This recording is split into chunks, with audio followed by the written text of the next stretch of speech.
BJP के candidate 10,000 vote से आगे चल रहे हैं।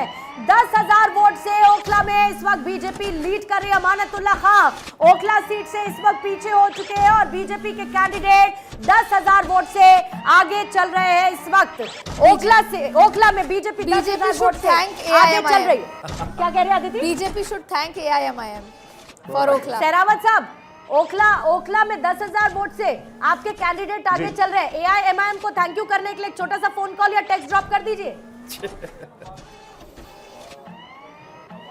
देखिए, मुझे लगता है कब तक अरविंद केजरीवाल चुनावी हिंदू बने रहेंगे, कब तक वो मुसलमानों को भी बहलाते फुसलाते रहेंगे, हिंदुओं को भी बहलाते फुसलाते रहेंगे। उनको राम मंदिर के विषय में भी चिंता थी, उनको उनके लिए भी चिंता थी। तो मुझे लगता है उनका एक कंफ्यूज चेहरा लोगों के सामने आ चुका है कि उन्हें पता ही नहीं वो किस तरफ जाना है। जी बताएं। नहीं, देखिए, सेक्युलर होने का पक्ष क्या है? अगर आप अपने धर्म के सगे नहीं है तो दूसरे के क्या होंगे?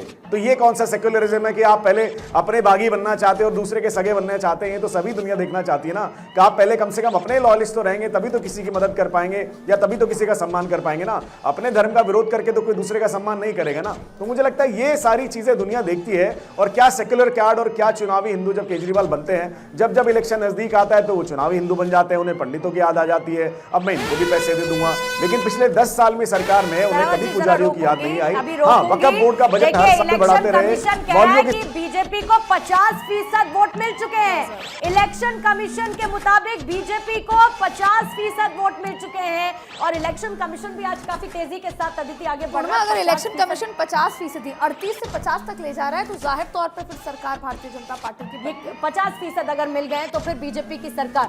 ये बात तो है, बहुत इंपॉर्टेंट है। सहरावत साहब, सर्वेश जी, पूर्णिमा जी, आपको याद होगा जिस दिन एक सेकंड वोटिंग हो रही थी, मैंने यही बात कहा था कि हमारे जो कार्यकर्ताओं ने बहुत अच्छा चुनाव 10-12% लड़ा है। और ऑफ कोर्स जब स्क्रीन पर ऐसे नंबर देख रहे हैं तो हमें लगता है हमारी सरकार बनती हुई नजर आ रही है। नहीं, पर दो तीन बातों की सर तैयारी, 2-3 बातों की सहरावत जी, मतलब on a lighter note sir 2-3 चीजें कर लीजिए। एक तो कांग्रेस के दफ्तर में लड्डू भिजवा दीजिए, AIMIM को टेक्स्ट पर मैसेज करके थैंक यू कर दीजिए और कांग्रेस को भी सर थैंक यू कहना बिल्कुल मत भूलिएगा, क्योंकि उसमें यहाँ की अगर जीत आपकी होती है तो उसमें आपका जितना रोल है, फिर कांग्रेस का भी बराबरी का 50-50 के पार्टनर हो गए। और आम आदमी पार्टी जो कहती थी कि कांग्रेस आपकी बी टीम है सर, फिर वो सच साबित हो जाएगा इसी के साथ। देखिए, मुझे लगता है जब जीतेंगे तो लड्डू बनेंगे और लड्डू बनेंगे तो फिर सबके घर पहुंचेंगे। हम तो आम आदमी पार्टी के कार्यकर्ताओं को भी लड्डू खिलाने को तैयार हैं। तो आप क्या कांग्रेस की बात कर रहे हैं और क्या AIM की बात कर रहे हैं? मुझे लगता है हम तो सबके घर अपना लड्डू बना करके लेके जाएंगे और सबको धन्यवाद करेंगे कि आपकी शुभकामनाओं के साथ ही हम दिल्ली में सरकार बनाएंगे। बिल्कुल से दूरी रहेगी। बिल्कुल जाहिर तौर पर मुझे बिल्कुल खुशी का माहौल होगा तो लड्डू जलेबी तो फिर चलेंगे। ठीक है, आपके पास लौट रहे हैं। सर्वेश भी कुछ कहना चाह रहे हैं। जी, आपको याद होगा जिस दिन वोटिंग चल रही थी दिल्ली की, उस दिन मैंने यही बात का जिक्र किया था कि बीजेपी का 38% है, वो क्यों नहीं 50% जा सकता? अगर लोकसभा के पैटर्न पे दिल्ली के वोटर जिस तरीके से बीजेपी को वोट करती है, अगर करे तो यही 5-6-10% का आंकड़े का पूरा गेम था। इस बार जब हम सब ग्राउंड पर रहे अदिति, ये चीज आपने भी नोटिस की कि लोगों ने सिर्फ अपने दिल में रखा है कि वो क्या चाहते हैं। ये सबसे बड़ा फैक्टर मैं कई सीट्स पर जब अभी वोटिंग के बाद हमने देखा वहां पर लोगों से बातचीत की, वो भी बताने के लिए तैयार ही नहीं थे कि उनके दिल में है क्या। 3 बड़ी बातें इस पूरे चुनाव में हुई। पहला तो अब ये पैटर्न हो गया है कि वोटर साइलेंट हो गया है। दूसरी बड़ी बात है, भारतीय जनता पार्टी ने जो है महाराष्ट्र में भी कैसे स्प्लिट किया, एनसीपी को स्प्लिट, शिवसेना को, और फिर देखिए चुनाव कैसे बदला। यहां पर भी कैसे सेंधमारी करी वोट बैंक की। लेकिन एक सबसे बड़ी बात है, उत्तर की पार्टी कहे जाने वाली भारतीय जनता पार्टी कभी भी दिल्ली 3 दशक से दिल्ली नहीं जीत पाई थी। सब जगह उत्तर में परचम फैला दिया था कि बाकी राज्यों में जीत लेते हो, दिल्ली में क्या हो? जम्मू कश्मीर तक आपने पीडीपी के साथ सरकार बना ली, लेकिन दिल्ली नहीं। और ये पूरा का पूरा अगर चेहरे का श्रेय जाए तो ये नरेंद्र मोदी, योगी आदित्यनाथ और अमित। जल्दी से एक बार अदिति टाली अपडेट कर दूं सर संजय जी, क्योंकि सर्वेश जी, क्योंकि बहुत तेजी के साथ फिर संजय जी आपकी भी एक प्रतिक्रिया लूंगी, क्योंकि 23 और 46 हो चुका है। अभी जो हम कह रहे थे कांटे की टक्कर आम आदमी पार्टी और बीजेपी में इस वक्त नजर आ रही है, अब जो डिफरेंस है वो बहुत ज्यादा हो चुका है, यानी मोर देन डबल इस वक्त हो चुका है। अभी वीरेंद्र सचदेवा इस वक्त आपको स्क्रीन पर नजर आ रहे हैं और जाहिर है कि पूजा पाठ, आशीर्वाद लेना सुबह से, लेकिन संदीप दीक्षित सुबह 6 बजे कांग्रेस के दफ्तर पहुंच गए थे एकदम मुस्तैदी के साथ। अच्छा, इनफैक्ट वोटिंग वाले दिन सुबह संदीप दीक्षित पहुंचे, अपना वोट कास्ट किया, फिर राहुल गांधी को लेकर गए, फिर प्रियंका गांधी को लेकर गए, मतलब ऑन ड्यूटी संदीप दीक्षित लगातार नजर आए और कांग्रेस को यह बार बार कहा जा रहा है कि दिल्ली में अगर किसी को जीवंत रखने की किसी ने पुरजोर कोशिश की तो इस बार के चुनावों में वो संदीप दीक्षित ने की है।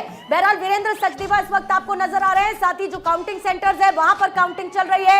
टैली इस वक्त हम आपको दिखा रहे हैं, 22 सीटों पर आम आदमी पार्टी, 47 पर इस वक्त बीजेपी है और 1 पर कांग्रेस। 70 सीटों के रुझान इस वक्त सामने आ चुके हैं और सबसे important, in fact more than important, election commission कह रहा है कि 50% वोट बीजेपी को गए हैं। जल्दी से संजय जी अपनी बात को पूरा करेंगे, सर्वेश जी फिर आपके पास आती हूं।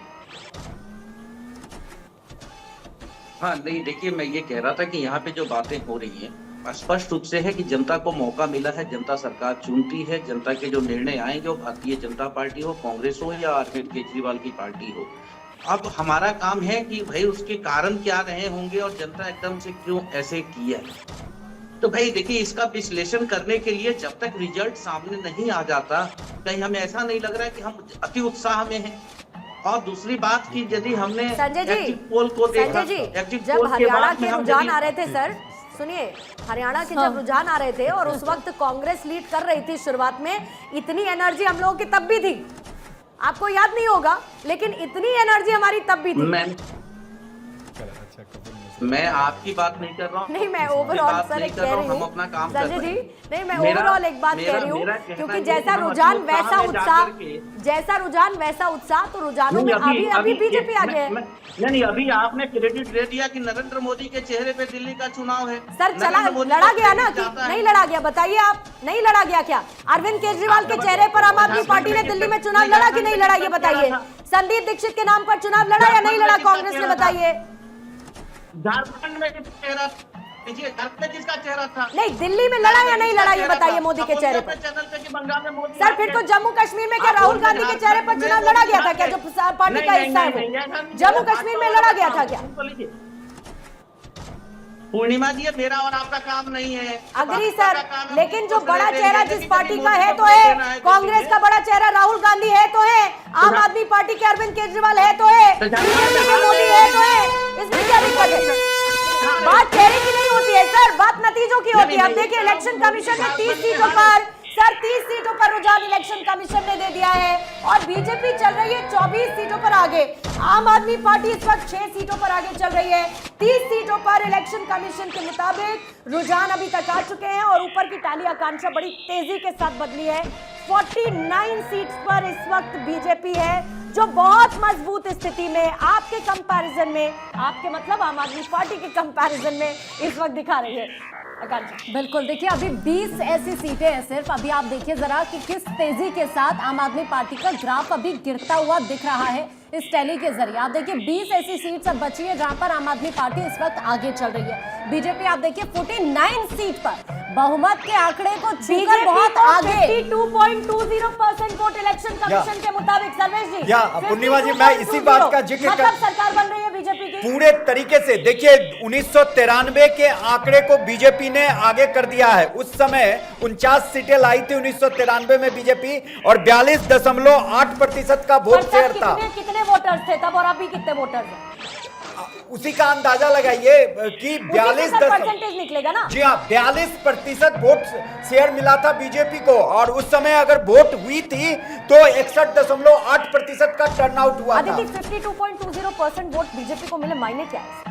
मायने इसके हैं कि इसमें झुग्गी झोपड़ियों ने वोट किया है, पक्का मकान मिडिल मिला, क्लास ने पक्का मकान मिला, मिडिल क्लास ने, और एक ये जो जनता की जो बात, इनकम टैक्स का फायदा मिडिल क्लास एब्सोल्युटली, और पे कमीशन भी अदिति अगर आप माने तो बिल्कुल एर्थ पे कमीशन का जो बढ़ने गठन वाला हुआ है। है। बिल्कुल। कल मुझसे किसी ने ऐसे ही लाइटर नोट पे पूछा कि हमारा एर्थ पे कमीशन कब लागू होगा। हमने कहा अभी हमारा छोड़ देते हैं, जिनको मिल रहा है फिलहाल उनके लिए खुश हो जाते हैं। बिल्कुल, तो आप ये देख लीजिए कि आप इसमें अपने जो लोअर मिडिल क्लास जो थे, जो झुग्गी झोपड़ी था, उसमें आप सेंधमारी करने में कामयाब हो गए। यानी कि आपने जो स्ट्रेटेजी 8 महीने पहले की थी उसमें आप आती हूँ संजय जी, आ रही हूँ। और पूर्णिमा जी 10 सेकंड, वो बात वही हुई जो मैंने कहा था कि लोकसभा का वोटर टर्नआउट अगर बीजेपी को मिल जाए। और ये महिला जो था, महिला फैक्टर भी इस 52% से आ रही हूँ संजय जी, पूरा महिला वोट बीजेपी के पास संजय जी आप बोल लीजिए, संजय जी आप बोल लीजिए।